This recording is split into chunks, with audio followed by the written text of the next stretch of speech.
नमस्कार दोस्तों, एग्रीविल agriculture academy के प्लेटफॉर्म पे आपका स्वागत है। आज हम बताने वाले हैं आपको इंपॉर्टेंट टॉपिक जो है टमाटर के फिजियोलॉजिकल डिसऑर्डर। अगर दोस्तों फिजियोलॉजिकल डिसऑर्डर की बात करें तो हिंदी में फिजियोलॉजिकल डिसऑर्डर को क्या कहा जाता है? शारीरिक विकार कहा जाता है।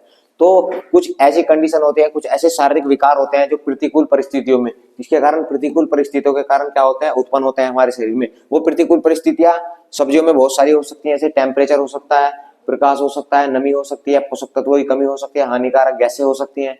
इनकी सामान्य स्थिति से अलग विचलन, यानी कि जब इनकी सामान्य स्थिति जितनी हमें आवश्यकता होती है उससे अधिक या कम प्रभाविता होती है, तो ये बहुत सारे दैहिक विकार कैसे हो जाते हैं, सब्जियों के अंदर उत्पन्न हो जाते हैं। और टमाटर के अंदर भी बहुत सारे मोस्टली विकार उत्पन्न हो जाते हैं। ये एक मोस्ट इंपोर्टेंट टॉपिक है जो आपसे अनेक एग्जाम में एक दो क्वेश्चन पूछ लिया जाता है। इनके क्या करना चाहिए कि अपर्याप्त आपूर्ति के कारण फलों की क्या होती है, सब फलों की क्या हो जाती है, इसमें असामान्य वृद्धि हो जाती है। या तो फल छोटे हो जाते हैं या बड़े हो जाते हैं, या फलों की जो क्वालिटी है वो बिल्कुल डिक्रीज हो जाती है। तो क्या करना चाहिए, हमें इनका बचाव समय से कर लेना चाहिए, क्योंकि इनसे क्या होता है, इनसे प्रोडक्शन को भी हानिकारक प्रभाव पड़ता है। अगर बात करें पहले की, फर्स्ट की बात करें फिजियोलॉजिकल डिसऑर्डर की, तो पहला फिजियोलॉजिकल डिसऑर्डर टमाटर का क्या है? ब्लैसम एंड रूट। पहला फिजियोलॉजिकल डिसऑर्डर क्या है? ब्लैसम एंड रूट। दोस्तों ये आपको देखने में लग रहा होगा टमाटर में इस तरीके की कंडीशन जब बन जाए तो वो क्या है? ब्लैसम एंड रूट है। अगर बात करें इसके लक्षणों की, तो क्या है इसके लक्षणों में? क्या होता है? फलों का सड़ना। क्या होता है? फलों का सड़ना। फल खिलने के अंत से शुरू होता है। क्या होता है? फल खिलने के अंत से शुरू होता है। तो फलों का क्या होता है? नीचे से फल इस प्रकार से क्या होते हैं? सड़ने लगते हैं, और ये सड़ने लगते हैं। और भूरा या पानी से लथपथ, पानी से लथपथ क्या हो जाता है? मलिनीकरण, यानी कि नीचे जहां से फल सड़ेंगे तो यहाँ से क्या होगा? पानी से लथपथ आपका मलिनीकरण जैसा भाग धसा हुआ दिखाई देगा। कैसा दिखाई देगा? धसा हुआ भाग आपको दिखाई देगा। और चमड़े जैसा, ये कलर आपको कैसा दिख रहा है? चमड़े जैसा कलर आपको दिखाई देगा। फल तब तक नहीं सड़ते जब तक क्या होता है कि दागों पर द्वितीयक जीवों का आक्रमण न हो। दोस्तों फल क्या होता है? ये आपकी चमड़े जैसी संरचना बन जाती है, लेकिन तब तक नहीं सड़ते जब तक इन पर बाहर के जीवों का आक्रमण नहीं होता। मैग्नीशियम कैल्शियम बात करें इसके कारण की, तो दोस्तों कैल्शियम और मैग्नीशियम की कमी के कारण क्या होता है? ये ब्लैसम एंड रूट होता है। अगर बात करें तरबूज की, तो तरबूज में ब्लैसम एंड रूट जो होता है वो कैल्शियम की कमी से होता है। अगर इसके प्रबंधन की बात करें तो फलों के विकास के चरण में आपको क्या करना चाहिए? 0.5% कैल्शियम क्लोराइड का क्या करना चाहिए? छिड़काव करना चाहिए। कैल्शियम क्लोराइड का छिड़काव करना चाहिए। और मोस्टली आपको क्या करना चाहिए? संतुलित सिंचाई करनी चाहिए और उचित जमाव का सुनिश्चित करना चाहिए। ग्रीन हाउस कंडीशन की बात करें तो आपको धुआं करना चाहिए या फॉगिंग क्या करना चाहिए? फॉगिंग का इस्तेमाल करना चाहिए। और मिट्टी में क्या करनी चाहिए? पर्याप्त नमी बनाए रखनी चाहिए। और पॉलिथीन मल्चिंग का उपयोग आपको करना चाहिए जिससे कि पर्याप्त नमी बनी रहे।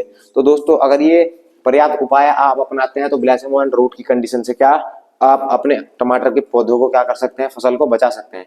अगली जो फिजियोलॉजिकल डिसऑर्डर है टमाटर का दोस्तों, वो क्या है? वो है फलों का टूटना। क्या है? फलों का टूटना है, फ्रूट ड्रॉप जिसे कहते हैं। तो फ्रूट ड्रॉप में क्या होता है दोस्तों? रेडियल क्रैकिंग जैसी क्या बन जाती है? क्रैकिंग की तुलना में अधिक गंभीर बीमारी है। ये रेडिकल क्रैकिंग की तुलना में क्या है? एक गंभीर बीमारी है। इसमें क्या होता है?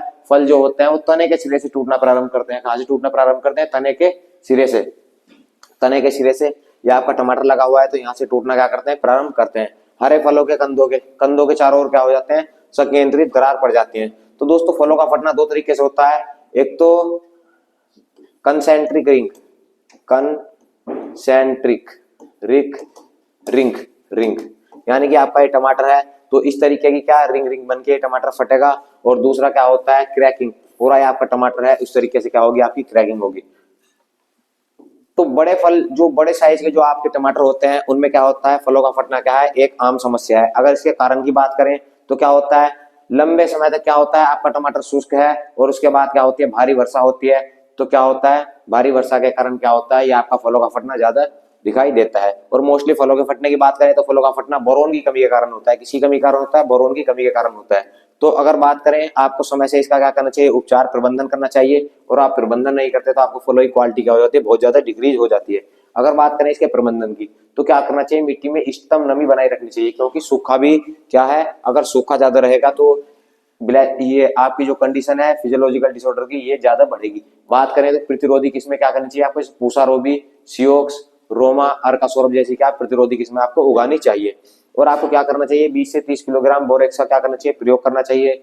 और ग्रीन हाउस में क्या करना चाहिए? कंजर्वेटरी में चरम सीमा के लिए क्या तापमान और सूर्य के प्रकाश के स्तर को सावधानी पूर्वक क्या करना चाहिए? नियंत्रित करना चाहिए। आपको सूर्य के टेम्परेचर क्या सावधानी पूर्वक नियंत्रित करना चाहिए।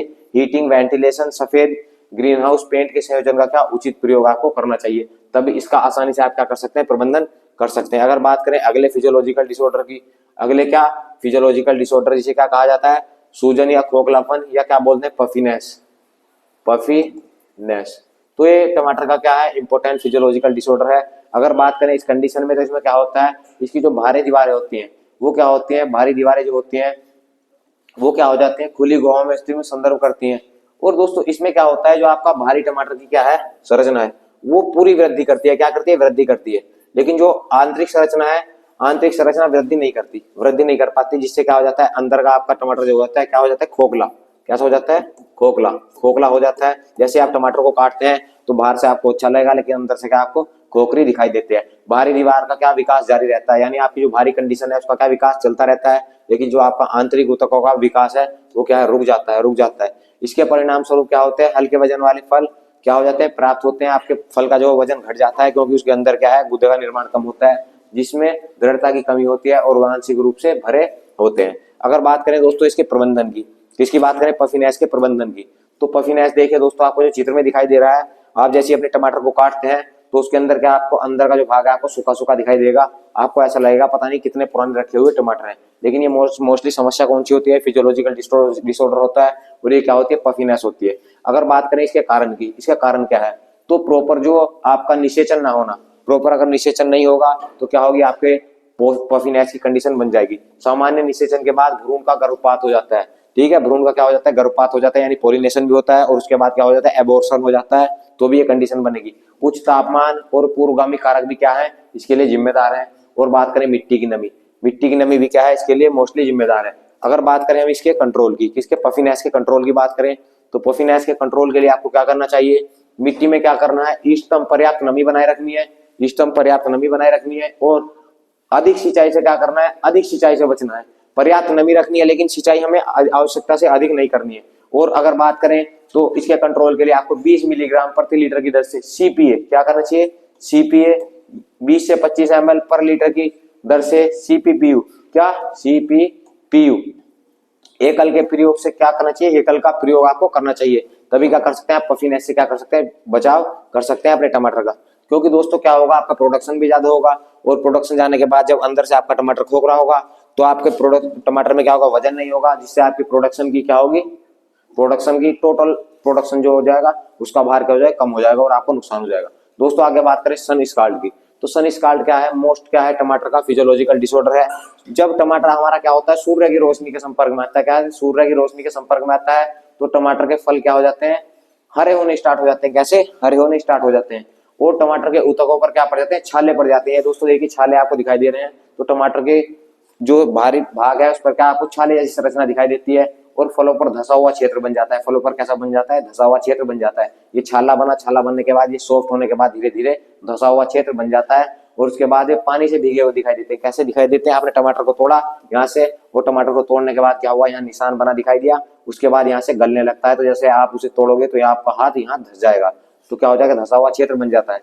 अत्यधिक गर्मी, क्या अत्यधिक गर्मी जब मई और जून में होती है तो सूरज की अधिक तीव्रता से क्या होता है फलों को नुकसान होता है और सन स्काल्ड की समस्या क्या दोस्तों बन जाती है, सन स्काल्ड की समस्या बन जाती है।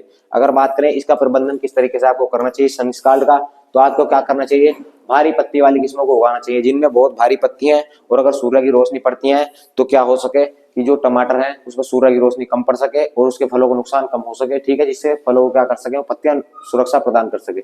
उच्च घनत्व पर लगाई गई फसलों को क्या कम संवेदनशील होती है, जो उच्च घनत्व पर लगाई जाती है किसमें वो क्या होती है कम संवेदनशील होती है। तो इस बात का आपको ध्यान रखना चाहिए। बिना दाम लगाए अनिश्चित व अनिर्धारित किस्मों की खेती, ऐसी किस्मों की खेती करनी चाहिए जो आपकी सन स्काल्ड के प्रति क्या है रोगरोधी है, सन स्काल्ड के प्रति रोधक है और जो आपके अधिक टेम्परेचर को क्या कर सकती हूँ सहन कर सकती हूँ, ठीक है।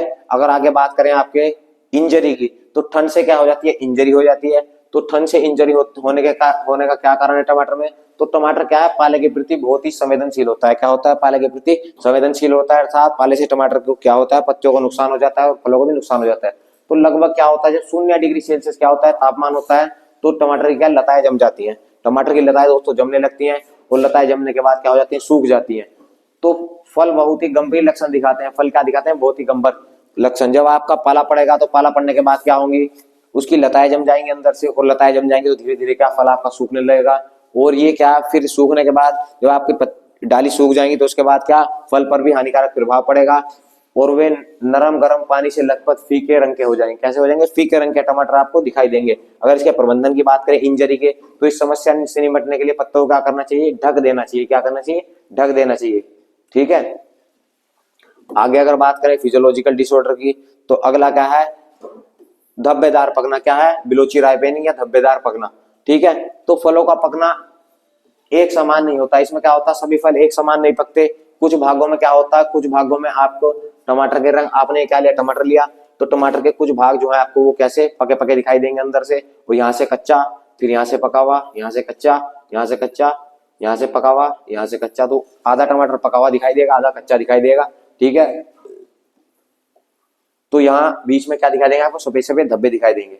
तो इसको ग्रेवाल के नाम से भी जाना जाता है। इस विकार को किसके नाम से जाना जाता है? धब्बेदार को ग्रेवाल के नाम से भी। संभावित कारण क्या है इसका?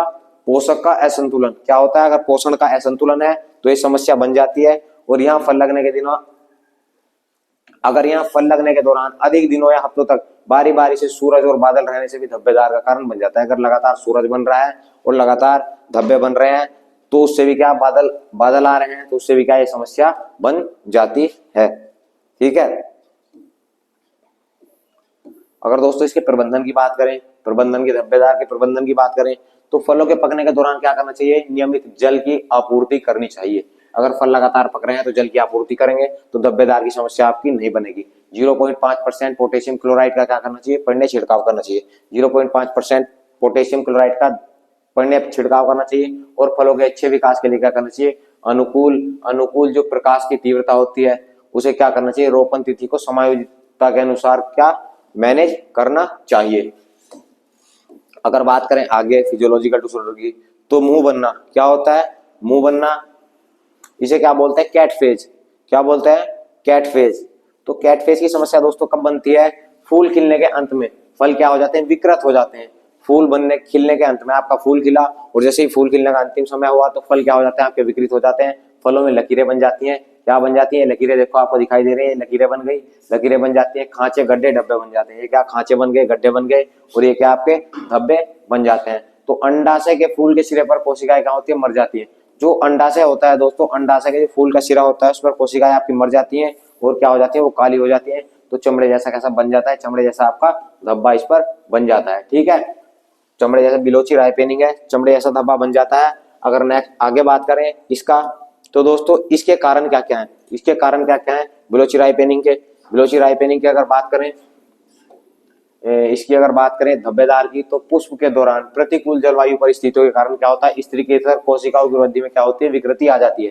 क्या आ जाती है? विकृति आ जाती है। अगर इसके नियंत्रण की बात करें तो विकृति मुक्त यानी कि इसके रेसिस्टेंट, धब्बेदार के प्रति जो रेसिस्टेंट वैरायटी है उन्हें आपको उगाना चाहिए।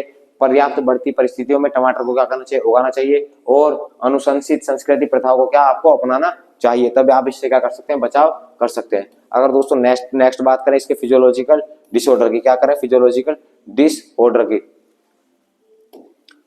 तो ये क्या दोस्तों? Golden flake. कैसी है? गोल्डन फ्लेक, सोने की परत। सोने की परत जैसी संरचना बन जाती है, इसे क्या बोलते हैं? गोल्डन फ्लेक बोलते हैं। तो सोने के जैसे धब्बे बन जाते हैं, सोने के जैसे धब्बे बन जाते हैं। और कंधे के आसपास ये जो आपके सोने के जैसे धब्बे हैं, चमकदार परत क्या आपको दिखाई देती है, तो ये किसके लक्षण है? आपके गोल्डन फ्लेक के लक्षण है। तो फलों की सतह पर कैलिक्स और फल के कंधे के आसपास छोटे छोटे पीले पीले धब्बे आपको दिखाई देते हैं। पीले पीले धब्बे आपको दिखाई दे रहे हैं, तो ये गोल्डन फ्लेक के क्या है? कंडीशन के सिम्टम है। अगर बात करें गोल्डन फ्लेक के कारण क्या क्या है? गोल्डन फ्लेक के, तो दोस्तों कैल्शियम।